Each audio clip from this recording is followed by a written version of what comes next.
How do I...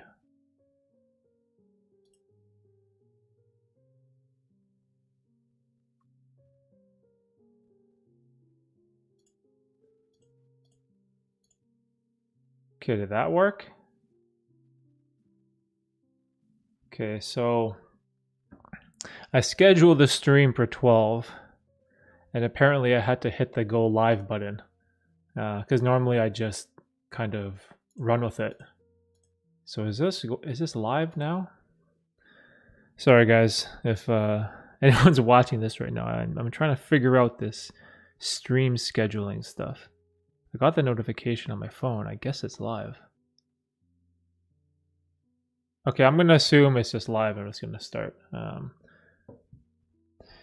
So, for anyone that is watching the recording of this, welcome to the 27th Ask Me Anything live stream, which I'm super excited about. I just love these bi-weekly streams that we do. It gives me a chance to connect with you guys, and more importantly, it gives you the opportunity to ask me any questions that I can try to answer in real time.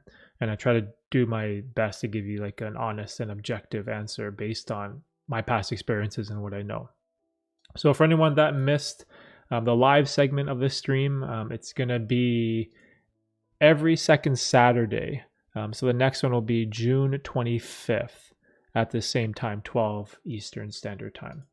So if you missed this stream and you're just watching the playback of it, I'll try to leave it. I usually leave these streams public until the next stream goes out, and then I normally unlist it. But I do have a playlist on my channel with all the past live streams. Oh yeah, and also something I'm going to be doing is I'm going to be cutting up some of the better conversations and questions from this stream and put them into YouTube Shorts.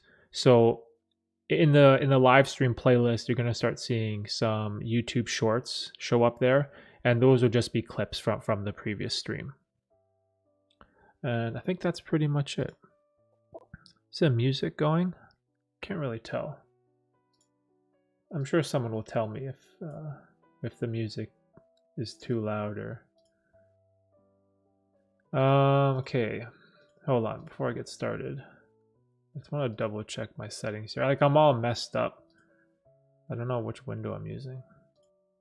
Okay, so anyways, I'll give people some time to show up and ask any questions they want. And normally what I like to do is in between questions or any random things that you guys ask me, I like to have a general topic that I can fall back on and sort of rant about. And for this stream, I kind of want to talk a little bit about setting goals and more specifically like writing down like your physical goals. So we'll see how that goes. Hey, Jakey. What's going on, Jakey? Is my stream audio and everything good? Gee. Whoops. Where's the emojis? There we go. See, now I have two windows here. Yeah, let me know if the volume is good and if the sound is good or not. I think it'll be better if I schedule all the streams, so it kind of gives you like gives you guys some time ahead to know when it's coming. Sounds good to me. Okay, cool. Thanks, Jakey.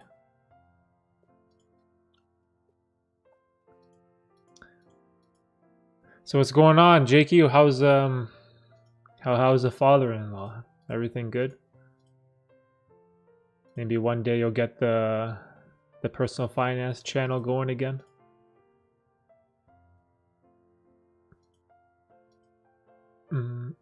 Okay, I see the thumbnail. Okay, cool. But yeah, so anyways, this morning I sent out my newsletter for June. If anyone that doesn't know, I have a monthly newsletter where I kind of send out some of the ideas and thoughts that I don't think are video worthy, or they're just too chaotic and random, and I kind of just put that in my writing and I'll talk about whatever I'm feeling in the moment in the newsletter. So this morning I sent out a newsletter for June, talking about sort of like the timeline of my channel and this idea of I keep pushing forward and keep pushing through things and overcoming adversities and difficulties along the way. Because whenever you're trying to reach a goal or a dream, there's going to be tons of roadblocks, there's going to be tons of ups and downs. And I sort of wanted to share kind of like the evolution of my channel, I guess you would say, because my channel has shifted greatly, and especially this past year, with not just the live streaming, but with shorts as well. So lots of changes. Kind of hung up on the YouTube stuff for now. Too much going on. Glad to see you're still killing it though. Yeah, I hear you. I hear you, dude. It's like family stuff. Life always comes first, right? And it's like, plus you still got to work and take care of like family and build. Like there's so many things where it's like it's so easy for YouTube to get pushed aside, right? And I get it. I totally get it. I have those days too where it's like, oh man, like I have so much going on. I just don't have time to make videos, right? So I completely understand. I get it. But the one good thing is I think YouTube has gone on record saying that they don't punish channels algorithmically for taking breaks. So if you ever do get free time and you want to get back into it, it's definitely something you could still do, right? But yeah, like for me, my main thing is just being obsessed. I'm just like obsessed with the whole content creation process. Just making videos and documenting my growth, and just the whole idea around self-improvement is just something that I just love to do. And to be perfectly honest, if I had the choice to play video games with my friends, or maybe watch the basketball game with my brother, or do something that people would use their free time for, a large majority of those times I'd rather just make YouTube videos with that time, because for me it's fun, right? It's nice when this type of stuff doesn't feel like a job, right? And that's what YouTube feels like for me. It's like a fun thing that I just love to do, and because it doesn't feel like a job, it's a lot easier for me to free up time in my life to work on my content. So, but for me, but everyone is different, right? That's the funniest quote from any of my videos. But for me, those were like the days where I was streaming on Twitch, I think, and I was live streaming how I edit my videos, right? Oh man, those were some funny days. Very funny days indeed. But yeah, if anyone missed out on the newsletter today, you can sign up for the newsletter on my website. I think there should be links in the description of the live stream.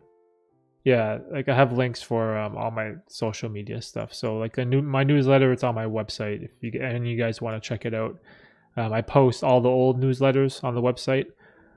If you missed any, and if you want to subscribe, feel free to subscribe, and I'll usually send it out once a month. I would love to do it twice a month, which is something I keep saying. Right, I keep finding myself saying that I would love to do this more often or do that more often. But again, it's like a matter of time management, right? And making those sacrifices to free up moments in your day to do the things you want to do. And it's a process for sure. But the podcast, though, has been ramping up, which is super nice. And that's another goal. I sort of have like a long-term goal with the podcast, I guess you would say. Like when I created it, when did I create it? 2 years ago.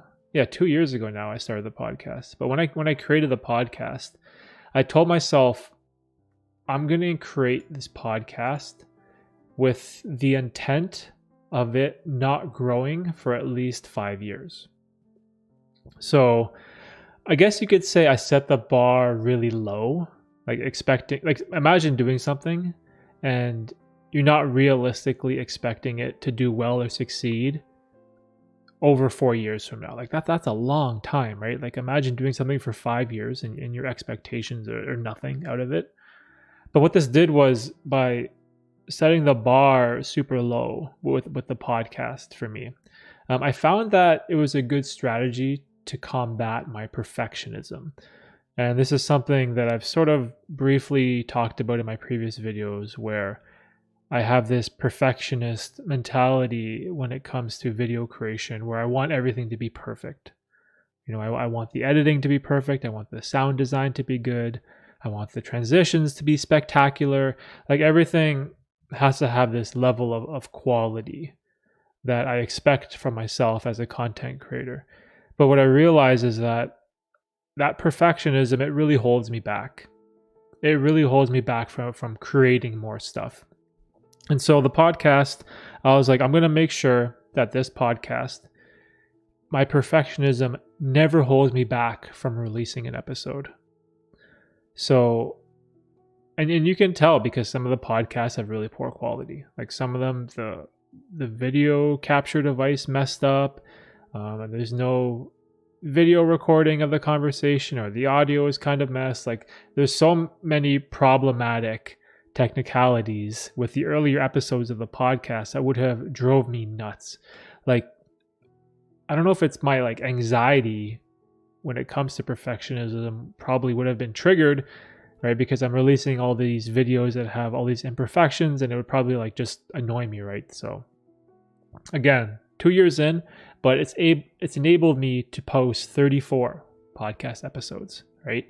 And the good thing is by getting in those reps, I'm so much better of a communicator now and host of a podcast than if I were to try to make it the best possible quality I could. So I've actually finally started acting on a goal that I set a few years ago but never followed through. I'm learning to play guitar. Oh, that's cool. Dude, learning musical instruments is dope. Now, I actually want to get back into piano one day, but that's a lot. That's probably a project that I'll work on later once the YouTube channel kind of picks up, I guess. Yo, what's up, Derek? How you doing? Hey, Swen, how you doing, bro? Good afternoon. Happy Saturday. I'm doing pretty good. Feeling pretty relaxed. Just hanging out, having fun with the stream. You know what's interesting about this stream? I used to have like, I don't know what you would call it, like fear, I guess, of going live and streaming to nobody. I think that was something that really bothered me in the beginning. It was probably one of the barriers that prevented me from doing a live stream. Was like, imagine streaming, or you plan on streaming for 2 hours and you stream to no people. Like that's a horrible feeling to have. Like imagine you're just talking, like who are you talking to? Yourself? And you feel like a fool, right?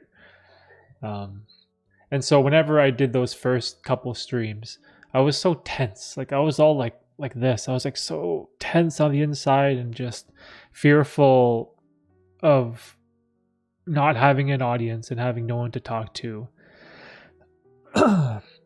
But now it's just like, through sheer repetition, through these past 26 live streams, there's a certain level of comfortability that you get to from just putting in sheer amount of volume of work.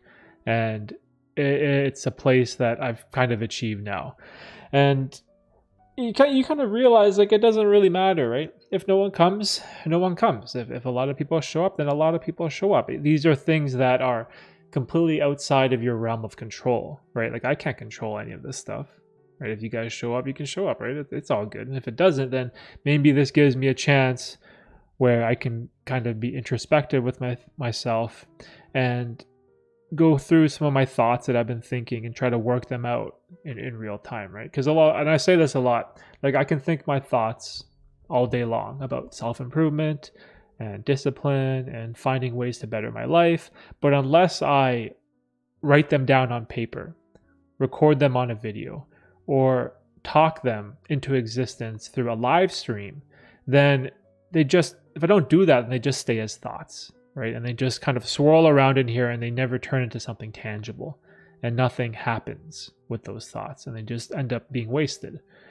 And so I've really taken a lot of like the dead time during live streams to kind of like work out some things that I'm thinking of, and talk about some ideas that, like I said earlier, aren't worthy of a video. Because that was sort of like maybe one of my flaws in the past, where the topics for my videos that I were making, it was sort of too broad and I was kind of like all over the place. I didn't have very clear targeted direction when it came to the self-improvement topics that I wanted to talk about, right? So I think this is like a good place for me to kind of like work through those ideas, which is what I'm doing right now, right? So, but yeah, thanks for showing up, Swen. How's the YouTube grind going, bro? Swen's a fellow self-improvement YouTuber. We got to build up the tribe, build up the community. That's another thing that I've been thinking about a lot, is just like self-improvement in general. And I used to have this perception or idea that I wanted to reach as many people as I could with these ideas that I have, because I know they can benefit and improve their life. But then when I think about that, like some people, they don't want to be helped, right? There are a certain number of people in this world. It doesn't matter how much advice you tell them, how much good information that's backed by science you provide them with, if they have the mindset where they're not willing to change, then they're never going to change. And so those type of people, you'll never be able to reach, right? So, but it's okay. Ready for the pod? Let's go. Yo, prime time. What's going on, Brian?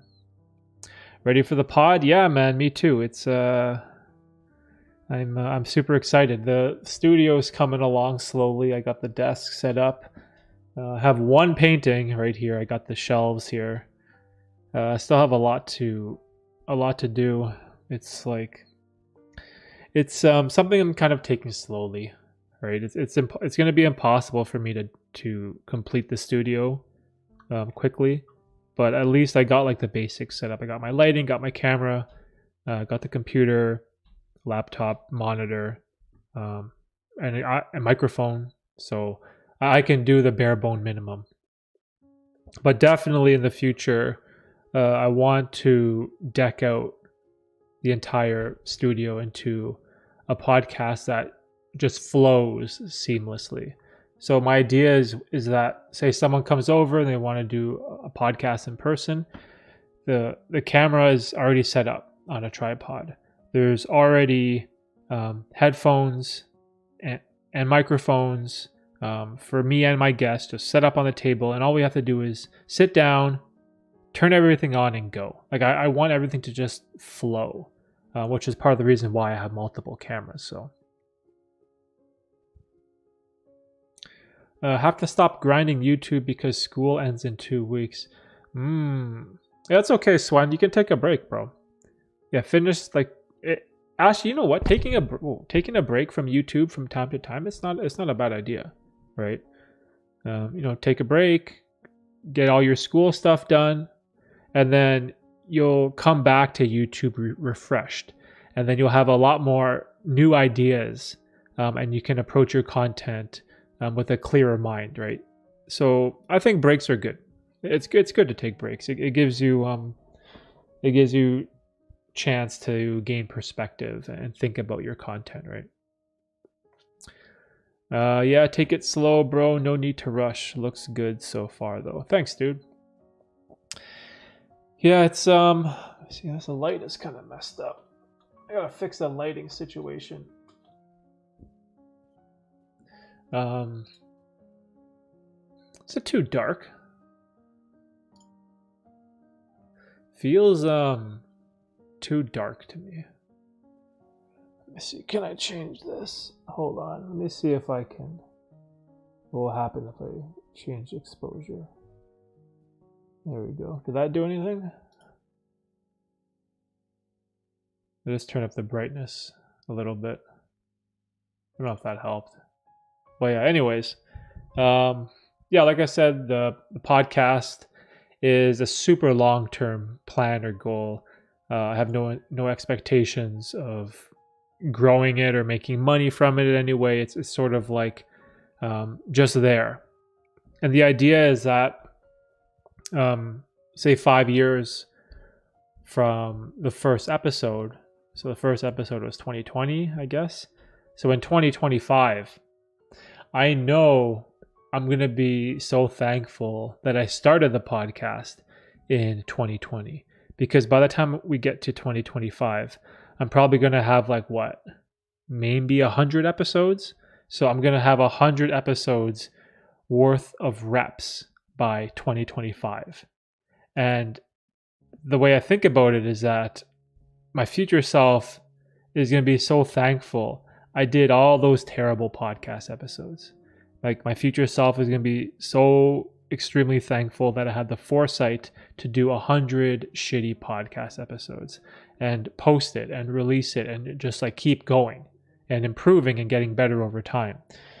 Because one of the biggest problems that prevents people from creating things is that they want to see results right away. Similar to like a job, right? When you work a day job, for example, and you put in your 40 hours, you want to get paid for 40 hours, like right away. You want to see reward for the effort that you put in and for your time. So in our minds, we always want that instant gratification where our reward systems are triggered because we put in X amount of effort, so we deserve Y amount of outcome or income. And this is like it's a tough mindset to have because it plays against you when it comes to business. Because especially in the business world, nothing ever takes off. Like those small businesses or YouTube channels or TikTok, social media influencers, you see every once in a while someone just explode and just take off with exponential growth within the first couple of months or year. And yeah, sure, that does happen, right? But that is the vast, vast minority in the grand scheme of things in terms of businesses and content creation. Like, it's very, very unlikely that happens.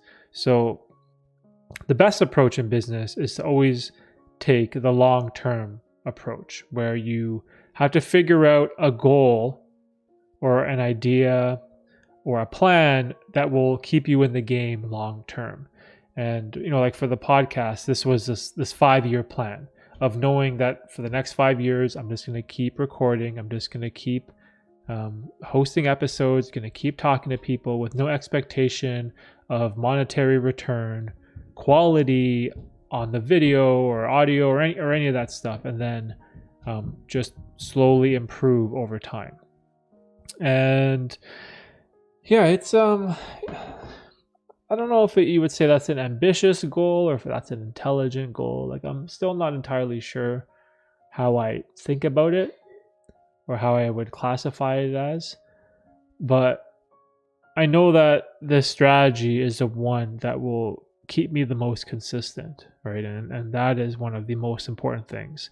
Because if you can't stay consistent and keep showing up on a regular basis, then you'll end up like a lot of other YouTube channels that kind of just post and then ghost and then they die, right? And then we see this everywhere. And it's really prevalent to me because in 2019, when I started this YouTube channel, I was in that phase, that like sub for sub phase that you go through when you start a YouTube channel, where you're really into YouTube, you're really into the community, and you're leaving comments in all different creators' videos, and you're subscribing to people, and most creators make the mistake of doing sub for sub, and all these weird strategies that people implement in the beginning. And I remember when I started 3 years ago, there was like this small group of creators where we all had around the same subscriber amount, like probably in like the 50 to 100 subscribers. Like, so we all just basically starting out around the same time. And every once in a while, I go back and look at those channels because I'm still subscribed to them. And what's interesting is 99% of them have all quit and they've all fallen off and they don't post content anymore, right? And of course, there could be various reasons, like life comes up, or maybe they had school, or maybe they got a new job. Like there's so many reasons for why their YouTube channels died and they never kept it going. And so I'm not trying to judge those people by any means, but it's just interesting seeing the dynamic where we all started from the same place and we all had the same amount of enthusiasm and passion in the beginning, and we're all making like all these videos with all this editing and great content, and there was so much motivation there. And we kind of fed off each other, right? We'd watch each other's videos, we'd comment on each other's videos, and there was like this nice little supportive group. But then slowly over time, they all kind of just fell off one by one by one. And now I think there's maybe like four of us that I can remember off the top of my head that still post content regularly. And again, it's like, this goes to show you that you have to figure out whatever you can do to stay consistent long term. And you have to do whatever you can, or plan, or set a dream, or set a goal that allows you to stay consistent and allows you to keep showing up on a daily basis, which keeps you in the game. And that's just so important. And it's unfortunate because so many people get caught up in and I'm guilty of this too. Like I was always obsessed with, I gotta have the best camera and the best lens and the best microphone, or else the video won't be good, or it'll be trash and no one's gonna want to watch it. But in reality, no one really cares about the video quality, really. Like, yes, the audio quality is actually way more important than the video quality, because people are willing to watch very pixelated, even 480p video, as long as like the content is interesting and the audio isn't blown out by like wind or the fan or something. So then like that's perfectly fine. And so a phone, like your phone or iPhone, that can record easily 1080p or even 4K, that's more than enough video quality than what you need for YouTube. Like that, even that alone is overkill, right? So this idea of focusing in on the gear because you see full-time professional YouTubers have this really nice picture quality, so you think that you need that too in order to be successful, but in reality that's not the case. It's more about like the content itself. And like I said, as long as you're not outside in a tornado, or you're recording a video beside a fan or something where like wind is blowing into the microphone and you get that horrible noise in the audio, obviously that's not good, right? As long as you can avoid that and just keep creating content and stay consistent, that's a key to staying in the game.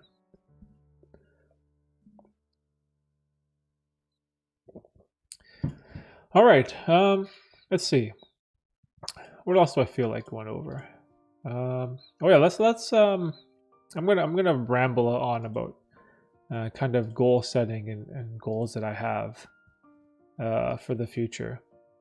One thing that's cool, this whole YouTube short stuff is doing really well for me lately. Like, to be perfectly honest, for the longest time, I wasn't a fan of short form vertical content. And it was just like the whole TikTok, Instagram reel type of stuff on your phone. I wasn't into that at all. I have a question. How can you make someone change for the better, but they don't want to change and you feel sorry for them? Yeah, that's man, that's that sounds like the definition of my life in some ways. It's hard, right? Because like if you're talking about a family member, for example, like if you're talking about someone that you love and someone that you care about, uh, you want the best for them, right? And you always want to try to help a friend or family member in need, and especially if you have some type of inspiration or motivation for them to better their life, like it's a great place to be.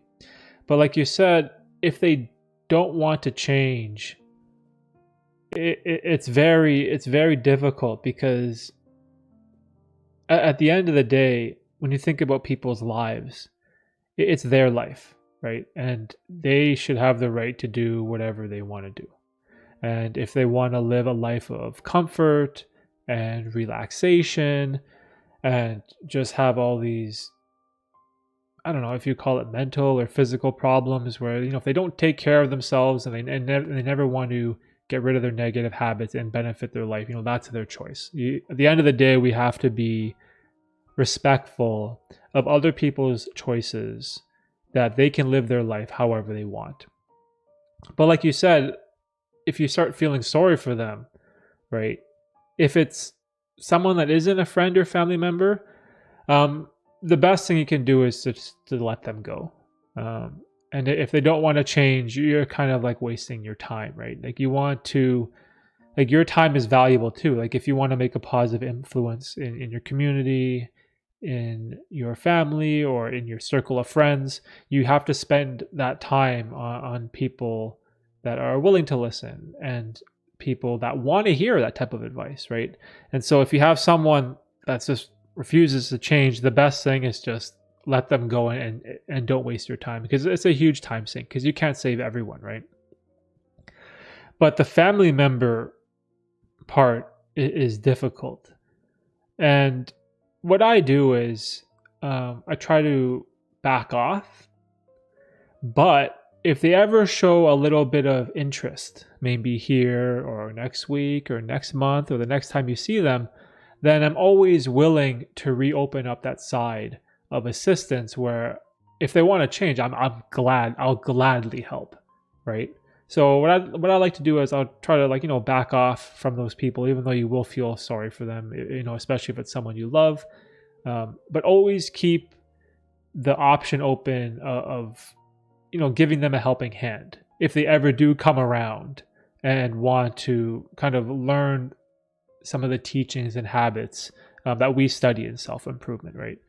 So again, it's a very tricky situation.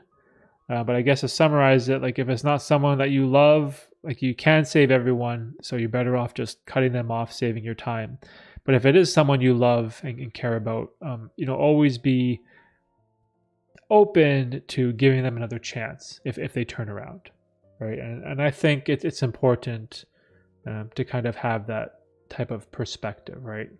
So, because at the end of the day, like some people just love eating donuts at McDonald's and binging Netflix all day long. Like, this is what they love to do. Like these are like some of their favorite activities in life. And if this is what they want to do, then more power to them. They know exactly what makes them happy, right? And we should never be in a position to kind of judge those people, if that's what makes them happy, right? So again, it's tricky. It's tricky. It's kind of like a fine line that you have to dance around, because, or at least for me, the hardest thing is how beneficial these self-improvement habits are, and how much happier and more fulfilled of a person I become because of following the self-improvement world, right? And so naturally, I'm more inclined to want to share some of the stuff that I've learned, right? Because it's changed my life for the better, right? Why's my nose itchy? Maybe I have a dry spot on my nose.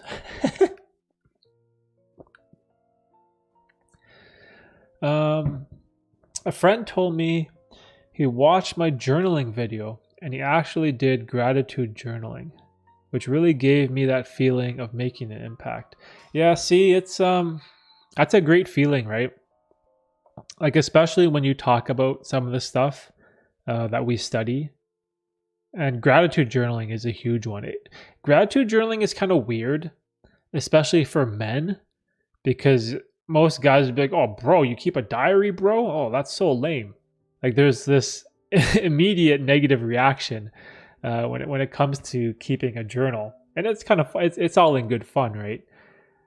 But what's interesting is that if you actually go through with it and keep a gratitude journal, and write down what you're grateful for, that little moment where you think about something positive in your mind, that brief little moment of gratitude, it's so uplifting for your spirits and your mood and just the way you perceive the world, right? Even for me, what did I write today? Oh, let me check what I wrote. Yeah, like this. Like today, June 11th, like I had just like a really short, brief notes. Today, I'm grateful for my consistency. Today is my Ask Me Anything live stream number 27.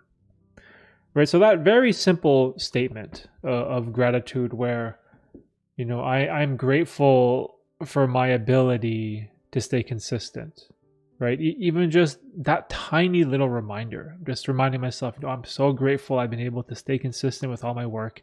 And we've got to stream number 27. And after writing that down, there's like this moment where you just feel happiness, right? You feel good. And what this did was it put me in a very positive, calm mindset when I started the stream. And I was, again, reminding myself, I'm thankful for my consistency. I'm thankful that I keep showing up every day, especially when I don't feel like doing the work, especially when I don't feel like recording videos or feel like streaming. Like, we all have those days we just don't feel like doing anything. But again, like showing gratitude and reminding yourself, I'm thankful for this in my life. And then it puts you in a better mood, puts you in a better situation for the rest of your day, right? And what happens is it snowballs and it compounds. Like, I write out my very simple statement in my gratitude journal. I'm thankful for my consistency, and I'm thankful, or I'm grateful, that I'm on stream number 27. And what that does is it puts me in a positive mindset for the stream. And now I've showed up for the stream on time. I feel very good in the moment, right? I'm nice and relaxed, and I'm calm, and I'm having a good time, right? And then once the stream is done, now I can build off of that positivity, and I'm feeling good, right? Because I wrote down what I'm grateful for. I went through and did the act, and had fun. And then now the rest of my day, I'm already starting off from a position that is positive, right? And then I can build on that momentum, and it just builds and builds and builds. And it may sound a little, I don't know what's a word, woo-hoo-ish, like people don't really believe in that type of stuff. Like, people be, oh yeah, right, that's not what happens. But I know from my own experience and perspective, this is just how it makes me feel. And I actually see the positive impact it has on just the way that I interact for the rest of the day. And even in the morning too, like doing my workout. What did I write down? I was super busy today. So I wrote down, I only had 2 things to do this morning. So this morning I had meditation for 5 minutes, and I had 1 circuit workout to complete in the basement. So meditation for 5 minutes is, that's like no excuse. Like, there's no excuse for why you can't meditate for 5 minutes. Like, that's just so easy, right? And hey, Forrest, what's going on? Good evening. How you doing?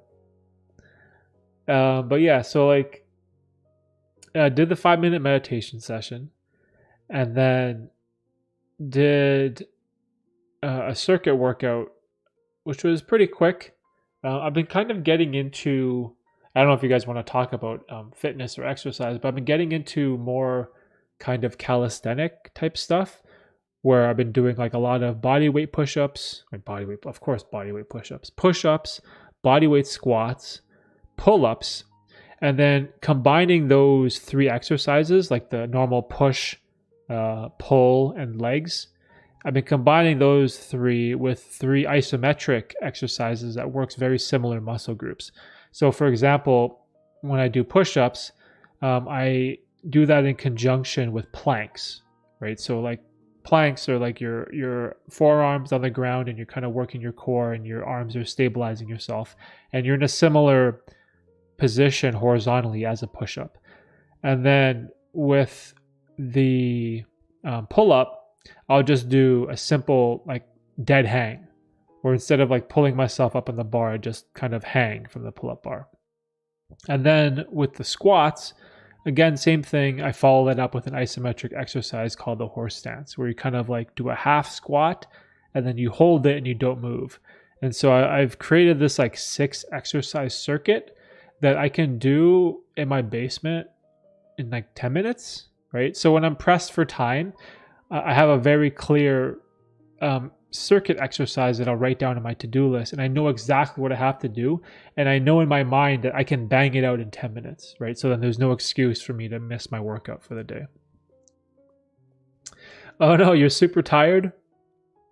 How is everyone? Well, we're all chilling, we're all hanging out. I had some technical difficulties with the stream in the beginning. I finally learned how to schedule the stream. So I don't know if that was helpful for you guys, but it created like the link and the thumbnail to the stream where you can click it before it starts and have it queued up, and you can kind of wait in the lobby. But what I didn't know is once I did that, there was like this big blue button called Go Live, and I had to click that and then get the stream started. So it kind of like messed up in the beginning, and I got a little disoriented. But I think I have a hang of it now. And I also included the chat in the actual window. Like I embedded it here on the right above my light. I don't know if that's beneficial, but I always see other streamers do it, so I figured I'd try it. So, hey, Batiste. What's going on? Oh, Batiste, you know what's funny? I saw your Instagram story the other day, and then obviously it was in French, right? And I can't read French, so I have no idea what it said. But Instagram had this little button at the top where it said see translation. So I clicked it, and then I was gonna message you, but I actually forgot. I took a screenshot of it because you posted something. I guess I don't know where you were, but when I clicked the Google Translate from French, it said hobby and interests: cinema, reading, take me huge cradles. I was like, what kind of French to English translate is that? Hobby and interests: cinema, reading, take me huge cradles. I should send you the picture that I took because it was making me laugh. Maybe we're going to put my daughter in French immersion school, so my daughter's going to learn French one day, which is super cool. Which I'm super excited about happening, but unfortunately, my whole experience of learning French through grade 1 through 9 in school, like I can't remember a single thing. Like there's like nothing in my mind that's remotely close to the French language, which is kind of sad because French is our national second language, right? Because of Quebec, and so I just had a good laugh when I saw that. I guess is that in Google Translate? I don't think so, right? If it's embedded in Instagram, is that Mark Zuckerberg's meta translator? Is that what it is? So I thought that was pretty funny. I had a good laugh yesterday. But what's up, Batiste? How's the workouts? Are you benching 225 yet? That's the real man's bench. Over here, that's 2 plates. The plates are, I think 2 plates are 20 kgs, right? Or 20 kgs each, because those are 45s, right? Or I think it's like 20.1. Let me see, kg to pounds. It's sad because like I should know kgs, but I'm like so like Americanized. 20.1 or 20.2? 21? No, 21's too much. I guess technically it's 20.4 kgs. Gets you to 45 pounds. But yeah, we'll just say roughly 20 kgs. So 2 plates.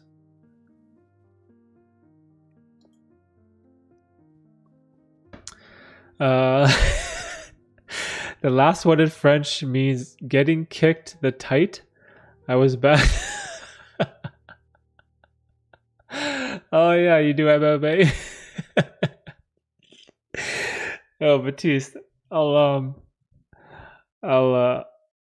message you the picture before I forget. So funny. Oh man.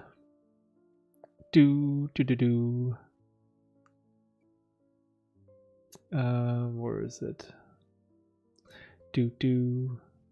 How do I oh, here, message. Okay, there I sent you the picture of the Google Translate or whatever, Instagram Translate. Pretty funny. How do I say your name? Jasiek? Jasiek. Sorry for butchering your name.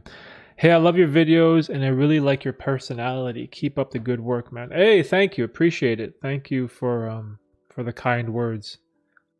I always love hearing feedback from you guys about you know, which videos helped or which videos motivated you or inspired you. It's always that's probably like the most rewarding thing for me, honestly, in my opinion, is like just hearing the feedback and comments that I get from you guys. And it's nice for me because like a lot of these ideas that I talk and share are things that I've gone through in my own life, right? It's like things that I've learned through trial and error, things that I've learned through mistakes that I've made in my past decision making and my growth as a man, right? And just trying to build up towards this self-improvement journey and just, you know, being the best possible human being I can be and trying to provide value, inspiration, and motivation for anyone that's going through something in their life that was remotely similar. So yeah, always love hearing feedback from you guys.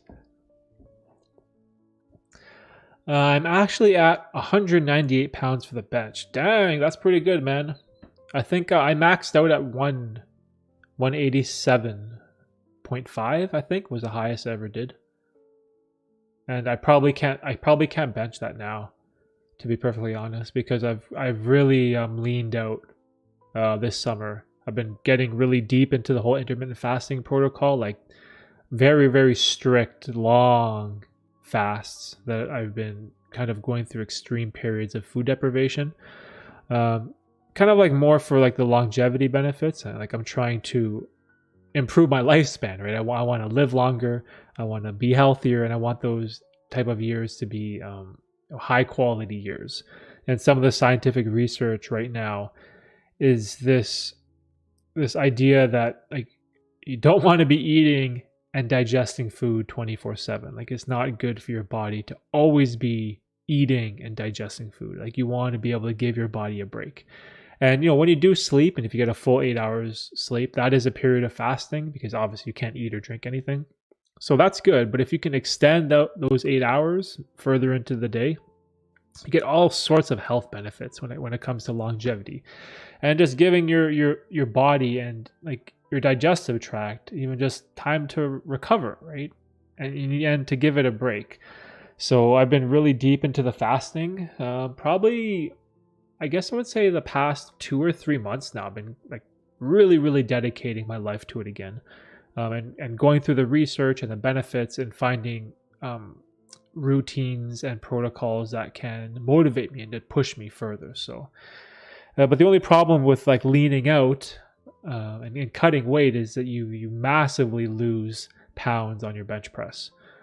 But which is fine. I'm actually okay with that because after moving, I canceled my gym membership, so I don't have a membership to the gym anyway. So even if I wanted to bench press, I have no access to a barbell. So, but that's okay at the end of the day. I just received it. Doesn't make any sense. Yeah, see. That's why, bro. I was laughing so hard. I was like, "What does that even mean?" Right? Because hold on, let me pull it up again. Because it was so stupid. Like in French, I see like the words that are similar, like cinema and interest. Okay, like I kind of have an idea, sort of what you're talking about. But then when it says cinema reading, take me huge cradles. It's like, what? What does that even mean? Take me huge cradles? See, this is why I don't trust Google Translator in any way, shape, or form. Because I know some content creators that use Google Translate to add subtitles for other languages for their channel. But for me, I know that it's going to misrepresent what I'm saying, right? And it's going to probably turn out so stupid. So I was like, you know what? I'm not even going to bother with transcribing the subtitles for my videos in other languages. I'm just I'm just not going to do it, man. So it just makes me laugh. But yeah, that was a funny moment.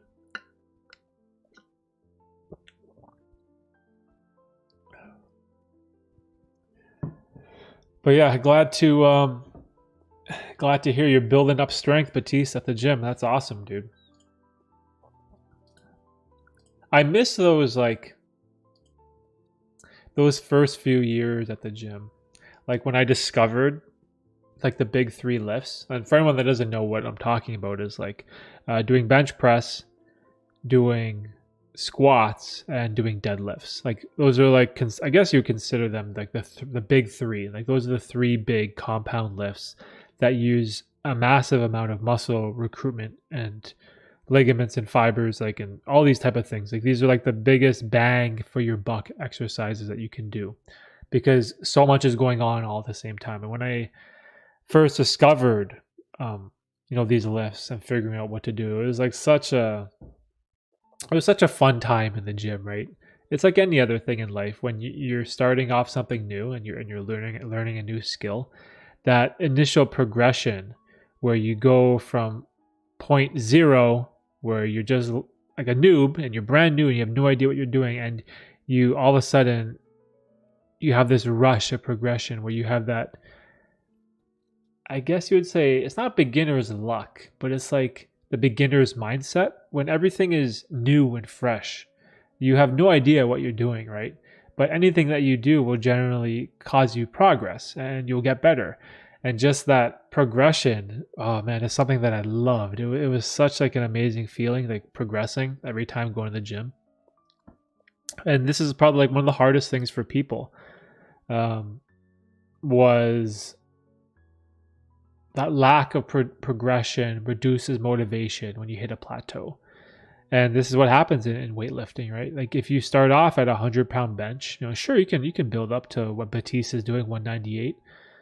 And that progression can come pretty quick from 100 to 198. Like you can do that over a couple of months, or I don't know, maybe a year or whatever it is, right? But then if you want to go from like 198 and get to 296, like another 98-pound progression, like that could take years and years and years, and you might never even get there, right? I don't think I'm ever going to be able to close bench to 300 pounds. There's no way. It won't happen in my lifetime, right? And that's when you have that lack of progression, especially in working out, which causes demoralization. and lack of motivation and lack of inspiration. And that's when I feel like a lot of people quit. So translating with Google Translate is like having your text being translated by drunk dudes. Yeah, that's pretty much it. Yeah, it's pretty much like giving your words to a guy that's on his 12th beer to translate into another language that he may or may not know. That's pretty much it. Just tagged you on my TikTok video. TikTok. Uh-oh. Was it okay, hold on, I gotta check out Brian's TikTok. Was it embarrassing? I'm confused. How do I see who tagged me? Oh, inbox. Oh, how to smoothly focus and reveal your subject. Hey.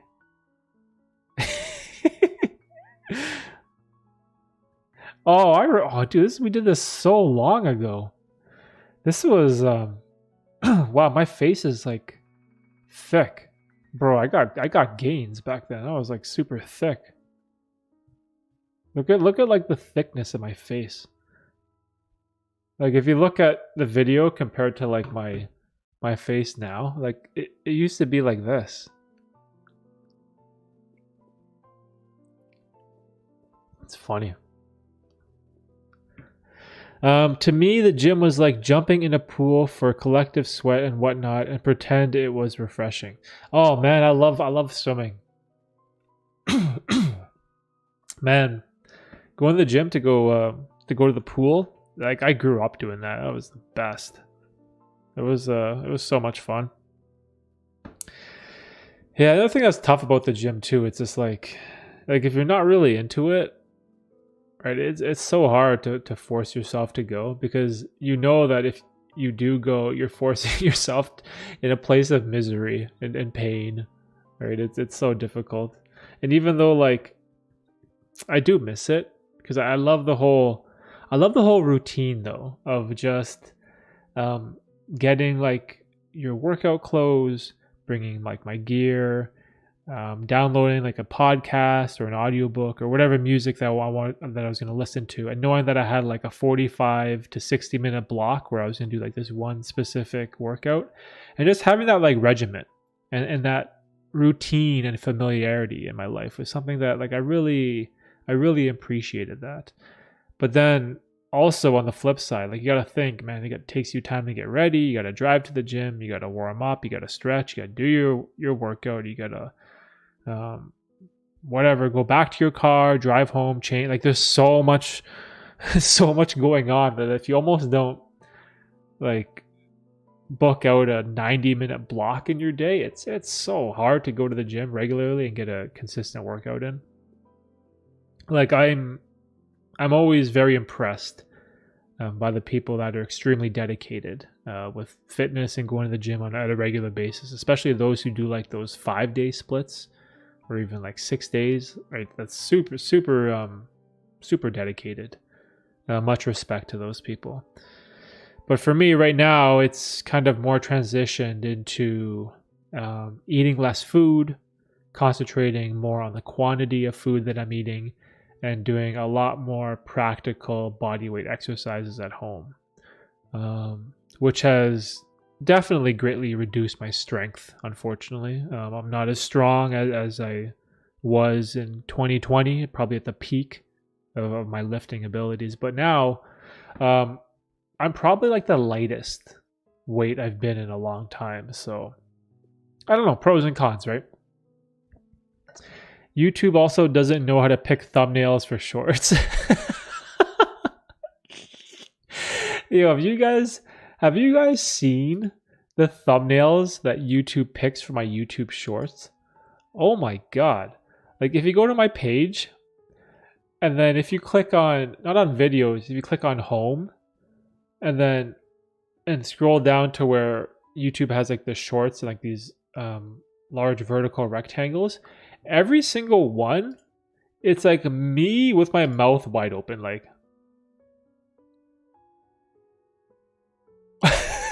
like every single every thumbnail that YouTube picks is with me with my mouth open.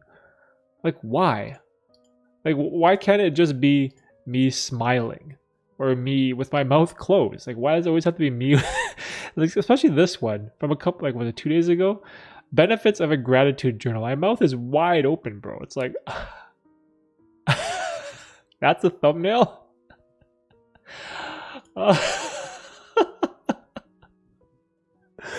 Oh my god. So embarrassing. It's so funny. It makes me laugh. I love looking at like my content where I look stupid, where I look like a fool. I don't know, like most people would be embarrassed of like a picture of themselves where they're doing something stupid. But for me, whenever I see myself doing something stupid, it just makes me laugh. I just find it so funny. It looks so dumb, bro. Like, what is thumbnail is that? Why would you pick that thumbnail? And then another one too. There's like a video that I titled "A Kiwi a Day Keeps the Doctor Away," and the thumbnail is me holding up a Big Mac at McDonald's. It's like defeats the whole purpose of the video. It's about kiwis, and like the majority of the video I'm talking about kiwi fruits, and there's like this one part where I talked about like, you know, you won't be perfect every day. Maybe there might be one sometimes where McDonald's is your only option for lunch. It was like a very short snippet in the video, but for whatever reason, YouTube decided that picture of me holding a Big Mac was the thumbnail for the video. Oh, so it's so funny. I actually signed up to the gym last week, hoping to be more consistent this time around and try to work out I enjoy and stay in shape. Hey, congrats, bro. That's good. Got to get back on the gains, and it'll help you out too with like the way you feel and your energy levels and content creation and all that stuff. I'm glad to hear you're going back. Is it Fit for Less again? That same one. I wish I could share some cherries with you all right now. Oh my gosh, you got cherries, Forrest? You know how expensive cherries are here in Canada? Like, cherries are brutally expensive. Even to just buy a pound. Baptiste said it with a French accent in my mind because it's the only French word I know. What French words do I know? I know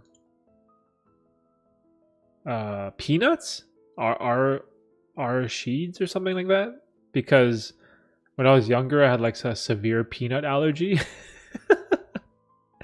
So that was like the only word I knew, and I memorized how to spell it, Arachidес. Just in case if there was ever like a situation where I was going into anaphylaxis because someone gave me a peanut and I was dying, and I just happened to be in a part of Canada that only spoke French, then I would know how to communicate with them peanut. Which sounds kind of stupid, because wouldn't I want to learn the French word for allergy? Right? Like, shouldn't it be peanut allergy? Is a phrase that I should have memorized and not just peanut. Like, what if I ate a peanut and I was dying, and then I told someone like Arachides or whatever, and then they gave me more peanuts? Like, maybe they might interpret that as I want to eat even more peanuts, right? So I should have learned the word allergy. But yeah, cherries, man. Cherries are like, when we went to the grocery store last time, I think cherries were like $12 for a pound. It was like crazy, like $12 for just a pound of cherries. Like that's one damn expensive fruit. Actually, I'm super interested. What store would have the cheapest cherries? Walmart? Walmart cherries.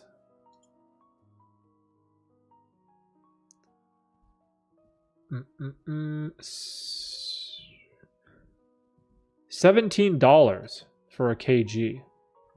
Yeah, see, it's so expensive. $17? Oh my gosh.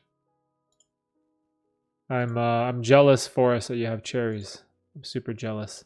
Tiffany loves cherries. We buy her Tina buys her the frozen cherries and kind of cuts them up and puts it in her yogurt, and she loves it.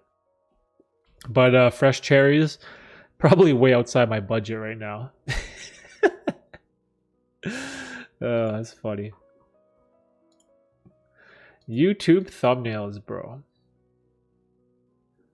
Man, I'm just like, I'm looking at my my YouTube Shorts, I guess, playlist on my channel right now, just looking at the thumbnails that YouTube chose for me, and they're just atrocious. Just all of them.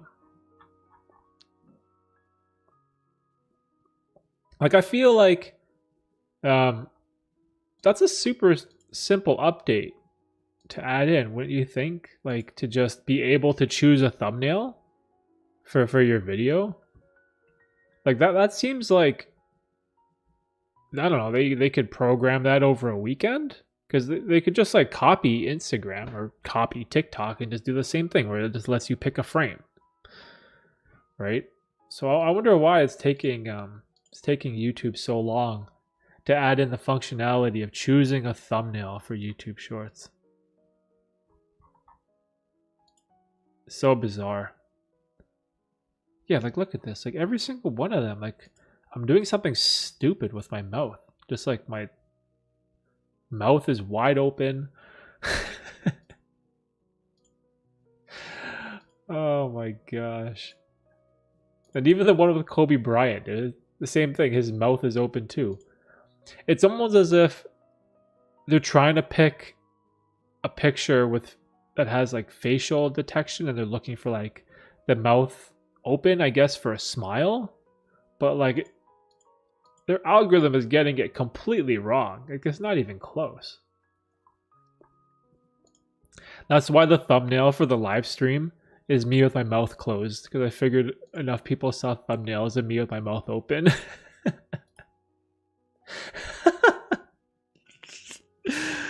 Oh man. Everything is super expensive where I live, in one of the poorest countries in Europe. Dang. It's super expensive too over there, huh, Forrest? Yeah, this whole inflation thing that's going on right now is rough. It's like the cost of everything keeps going up, and especially like gasoline. Like, at first, in the beginning, I get it, like the whole Russia and Ukraine stuff, and like the gas prices and the cost of oil. Like, okay, sure, I get it, right? When that started, but now it's like, man, even to fill your car with gas is like brutal. Have you ever tried dragon fruit? Oh, love dragon fruit, love it. It is so good, but in France, it is probably the most expensive fruit. Oh, really? Oh, that's interesting. Well, dragon fruit, it's common in like Asian culture, and actually, wait, does dragon fruit come from an Asian country? It has to be, right? Like, it's probably like an Asian.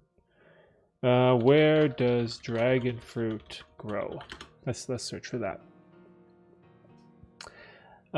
Dragon fruits are roughly the size of a baseball, but oval shaped. Only 3 states grow dragon fruits commercially: California, Florida, and Hawaii. Okay, I don't want to know about the US. Where does dragon fruit grow internationally?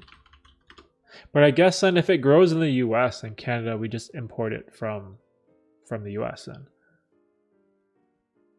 Oh, here, dragon fruit is cultivated in Peru, Mexico, South Asia, Southeast Asia, East Asia, the United States, Caribbean, and a bunch of other places. Yeah, so... Oh, I see. So nowhere close to Europe. Mexico, South America, North America, East Asia. Like, everywhere but Europe, basically. Yeah, so that's probably why it's super expensive. I'm guessing for France to import it. Yeah, so I guess Canada, we import from Hawaii. or no, Florida. Florida would be the closest to Toronto. It's interesting, but I'm sure that like, because when Tina buys dragon fruit, it's like we'll get it from like the Asian grocery store, or the Asian supermarket, and I'm sure it's probably like imported from Asia. I had to guess. Everything is worth trying at least once, so whatever price it is, it's fine. Yeah, for sure. You know what's the craziest fruit?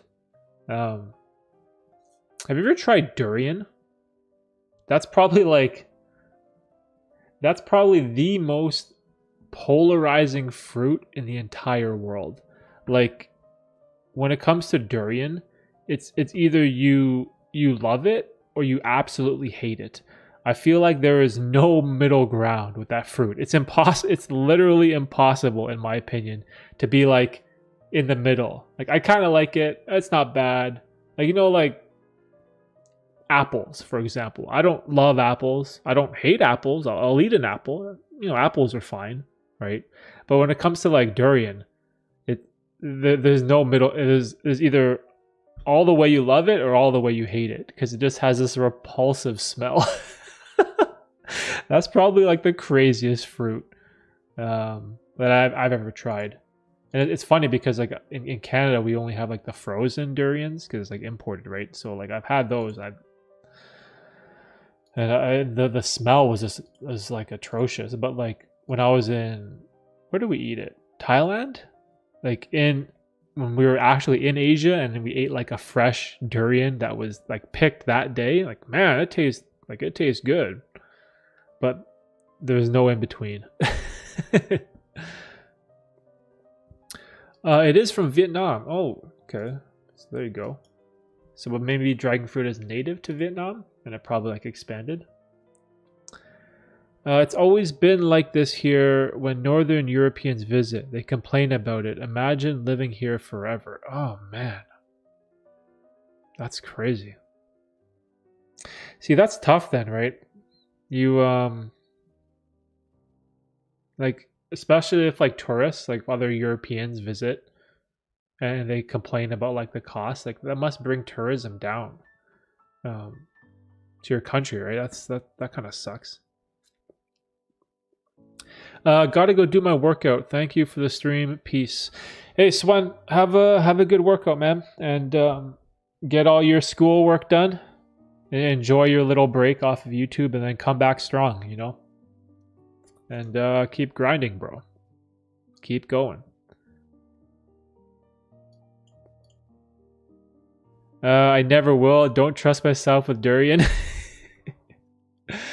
Yo, durian is like, it's like a super weird looking fruit too. Like, if you ever seen like where the fruit comes from, like the durian fruit, it's like this big. Like it's like a huge, I don't know what you call it. Like, it's like a huge pod with like spikes on it, and then when you open it up, it has all these like oval bean shaped yellow sacs, and it's like it's very strange. It's like a very strange looking fruit. It's very weird, and then it's the taste. Like most fruits, they taste like very sweet, like very sugar. Not sugary is the right word, but like generally fruits are very sweet, right? I guess the proper term is fructose. Is that the right type of sugar that's in fruits? But anyways, like there's a sweetness to fruits, but durian, it's like a fruit that tastes like custard, I guess. Is that the best like explanation for how durian tastes? It kind of tastes like a custardy thing. It's very bizarre. And then the worst part is like it smells like garbage, or it has like this repulsive smell when it smells like gasoline or garbage or something. So it's like a brutal combination for a fruit to have.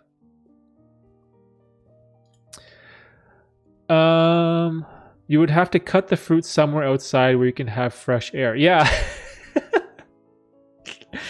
I think there's also countries where durians, like the actual fruit, it's banned from public transit. Like, it's illegal for you to bring a fruit on a bus. Like, that's how repulsive the smell is from these things, which I find super interesting. By the way, Derek, I recently started to write my script for my first videos. Hope I'll be able to post it soon. Hey, Batiste. All right. Let's go, bro. Let's go. Excited. When you do post it, let me know. I'll like, comment, all that good stuff. Glad to see you start. It's something that if you're watching this and if you ever like wonder about starting a YouTube channel, or maybe you were like me and you always wanted to create a YouTube channel like one day, but you have no idea what to do or what to start. Like, just creating the YouTube channel and just like getting into that rhythm is so much fun. Like, it's one of the most fun things that I've ever done, and I just love it. It's so much fun. And I wanted to make a YouTube video or YouTube channel for years and years. From when I created my channel in 2007, I always wanted to create a YouTube channel, but I had nothing to talk about. And so whenever I hear anyone that's thinking about starting a channel, or maybe they're considering it, or they might want to create a YouTube channel in the future, just start. Just do it and talk about something that you love, that you enjoy doing. It could be just talk about a book you like, or a TV show that you're watching, or a video game that you're playing, or a type of food or cuisine that you like eating. Just pick something that you like, that interests you in the real world, and just talk about that. And then that's how you start. And it's so much fun. And like the fear of talking to a camera and the awkwardness, it's like any other skill in life. It just goes away. Like, in the beginning, when you do it, you're gonna be like this. You're gonna be like so nervous, and you're gonna be like all tight and tense, and you won't know what to say to the camera, right? And you're gonna stumble with your words, and it's gonna be a disaster probably. But that is like all of us. That's how all of our first videos are like, right? And it's, again, if you just keep going and keep hitting that record button and just keep doing it over and over and over, eventually it just feels like talking to any other person. Like, now when I look at my camera, like my lens, I just imagine in my mind that I'm just conversing with a bunch of friends. And that's what it feels like to me. And when I talk to my friends, I'm just super comfortable. I'm super relaxed. And that's another thing that's important too. Like, when you film your YouTube videos, you don't have to be like, perfectly straight, like good posture. Just sit down how you normally sit. If it's an arm on your table, arm on your side, arm on the chair, just whatever, right? Whatever makes you relaxed and keeps you comfortable. That's the best thing. That's the easiest way to do it. So, but yeah, like Forrest said, can't wait to see it. Let me know when you do, Batiste. It will be in French. Yeah, that's perfectly fine. That's another thing too. Like, you don't have to cater to the English speaking world, right? Like, YouTube is so huge that if you want to do it in your native language, do it in your native language. Like, that's perfectly fine, right? So, I know like a bunch of content creators who their channels are in Filipino. Filipino. What's the language? Tagalog, or Indian, which is Hindi, I believe. Hindi. So, yeah, lots of ways to create a channel. Hi Derek, that is inspiring to start a YouTube channel. Yo, Nick, what's up, Nick? Glad to see you, bro. How you doing? Oh, are you thinking about starting a YouTube channel too? Like, in all honesty, like I know a lot of people, they don't want to make a YouTube video or YouTube channel because of like the hate that you'll get, and you'll get trolls, and you'll get comments from people that say hurtful and stupid things. But that is like 0.1% of the time. And like, and I know for me, like 99.9% of the comments that I receive on my videos, it's always like very nice things. Like it's always people that have very good insights on topics, even if they disagree with me. That's perfectly fine too. But there's always like very like thoughtful comments that I've received from people, like very nice things that people have always said, and like 99% of the time, it's always positive. And you shouldn't be scared of that 0.1%. Like if the thought of being cyberbullied by trolls is what's stopping you from doing something you might love doing, like don't let that stop you, man. Like it's like, trust me, it's such a huge mistake, because like I've made a YouTube channel like multiple times. Like I had a I had a basketball channel first in like '09. And then I had like a video game channel in 2015 or something. Like I've done so many different things with my channel, and I've had trolls come in and make fun of the way I talk and make fun of my content, and like it hurts, right? Like it hurts your feelings, and then you want to like just delete your videos because you feel worthless. But if you can just find a way to just ignore those people, right? Because they're just trolling. It could be just like a 12-year-old kid having fun, making fun. Like maybe that's what they do all day long, right? You need to have that perspective. Like don't let that tiny minority of negativity affect you from doing something that you might love to do. And I know that holds back so many people. And then the second thing is being camera shy, especially if you're introverted. Like I grew up super introverted. Like if you I think I took one of those tests before, and I came back as an INFJ or whatever, those four little acronyms for the type of personality you are, and I'm extremely introverted. I grew up super shy. Like when I was in elementary school, and you'd have to do like a book report where you would stand in front of the class and talk about this book you read for just like, I don't know, 5-10 minutes. Like I was terrified. I was terrified of public speaking. I didn't want to speak in a public setting where everyone would be looking at me, right, and make fun of me if I misspoke. And that fear, it translates into YouTube, because you have to converse to a camera, and you have no idea who's on the other end of that lens, and there could be tens, if hundreds or thousands of people watching you and judging you if you misspeak, right? And this is difficult for introverted people. Like if you're extroverted, it's a lot easier to transition to YouTube, which is why I like that extroverted personality. Like, let's see, what's like a good example? Like Peter McKinnon has a super extroverted, beautiful personality, or Casey Neistat, or Logan Paul, or any of these super entertaining type of characters, right? That does really well on YouTube.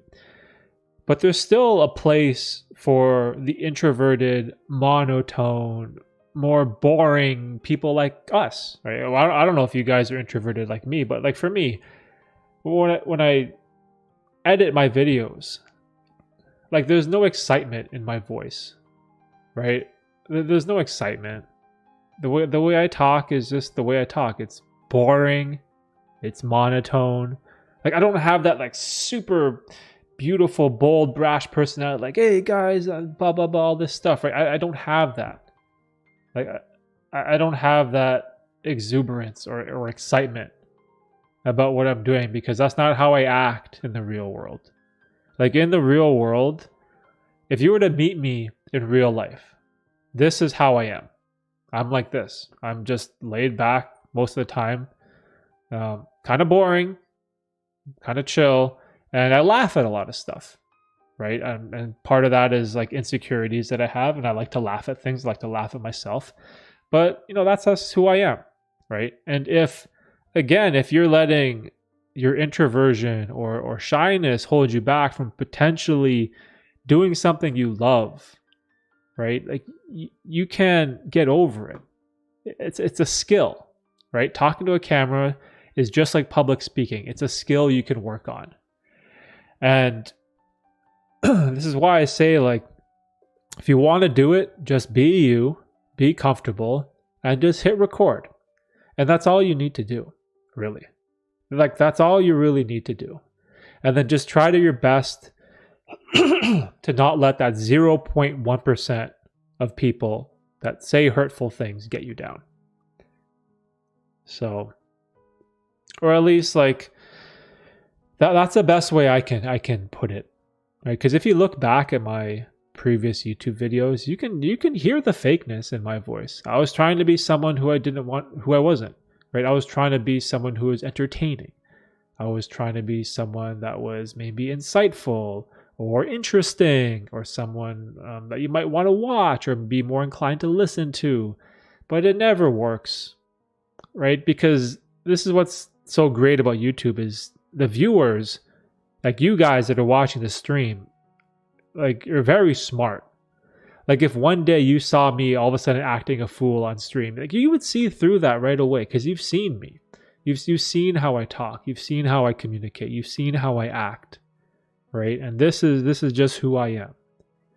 And if you don't change that, and if you just record videos about who you are, then you'll never have to worry about being disingenuous.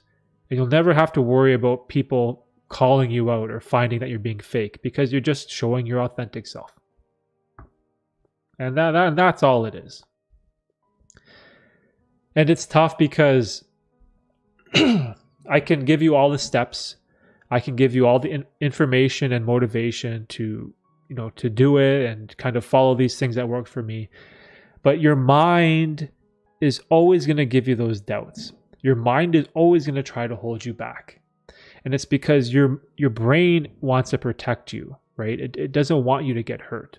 And so it's always going to protect you from things that may lead to you, getting your feelings hurt or being in a position where you're vulnerable.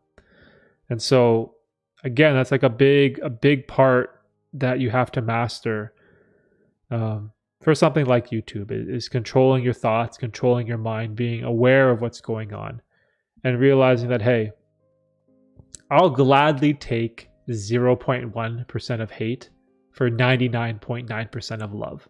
I'll take that trade any day of the week. Any day I'll take that. Because that 99.9% that I do get in terms of feedback that's positive, it's like one of the best feelings in the world. It's such a great feeling knowing that there's people out there that, find your work or your advice or your past experiences helpful in their life. And then something you say could benefit someone that's halfway across the world. And without YouTube or without having the courage to hit the record button, they may have never seen this video or had that interaction. And so I'll always take the 99.9 over the 0.1.